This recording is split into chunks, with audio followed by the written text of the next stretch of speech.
طبيبة سعودية تقول: دخل علي رجل يسمى محمد في 30 من عمره، ومعه أم يحضنها لأنها تريد أن تهرب منه، وترمي خمارها فيعدله، وتعض يده وتخدشها وتبصق في وجهه وهو يتبسم. دخلت في العيادة أمه ثم رمت خمارها وبدأت تضحك ضحك المجنون الذي لا عقل له، وتدور على طاولة الطبيبة. سألت الطبيبة محمدا: من هذه؟ قال: أمي. ما بالها؟ قال: ولدت بلا عقل. كيف أنجبتك؟ زوجها جدي لأبي عسى أن ترزق بولد فتزوجها أبي فطلقها في العام الأول، وحملت بي وأنجبتني، ومنذ أن كنت في العاشرة وأنا الذي أخدمها، أطبخ لها، إذا أردت أن أنام أربط قدمي في قدمها أخشى أن تهرب ولا أجدها. ماذا أتيت بها؟ قال: بها السكر والضغط.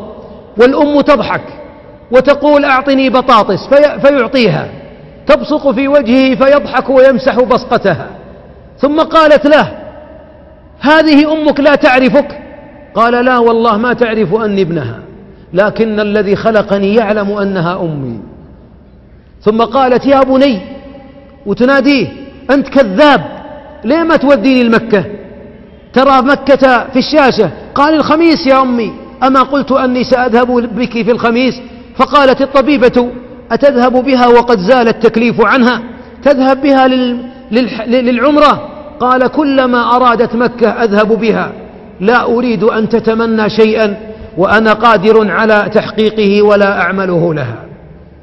ثم خرج مع أمه مع الباب، وأغلقت الطبيبة الباب وبكت بكاء مرا لذيذا.